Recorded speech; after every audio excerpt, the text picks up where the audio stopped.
Мичурин жалпы білім беретін мектебінің 7-ші сынып оқушысы Әлімжан Іңкәр. Мұқағали Мақатаев не пайда күрсінгеннен өкінгеннен. Не пайда күрсінгеннен өкінгеннен. Не пайда дәтке қуат бекінгеннен. Алайда емханада көз жұмғаннан жақсы еді ғой майданның өтінде өлген. Құрбан ғып жастығымды, жас ғұмырымды, жауымнан жасыра алмай қастығымды.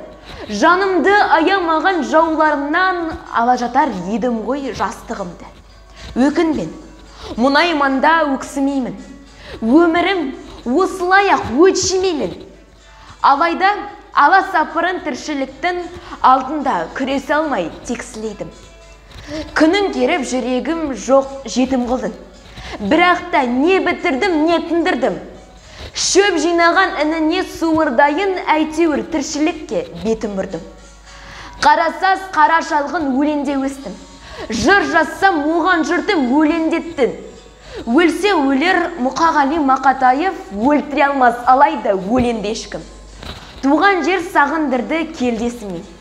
Өзім кепіл енді оны көрмесіме. Тағыдай тауда өскен тарлан едім, танылдым емхананың бөлмесіне. Кім кемпілдік береді өлмесіме? О, дәурен, неткен ғажап сүйіктеді.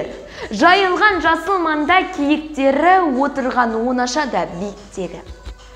Таңғы самал жататын сүйіп мені, ойнатып омырауда тансамалын.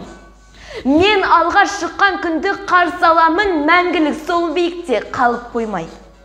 Несіне бұл тірлікті аңсағанмын? Қасқа бұлақ қасынан неге кеттім? Не деген жел айдаған көбелекпін, еркіндік, еркелікті місе тұтпай, тасқа әкеп өз-өзімді шегелеппін.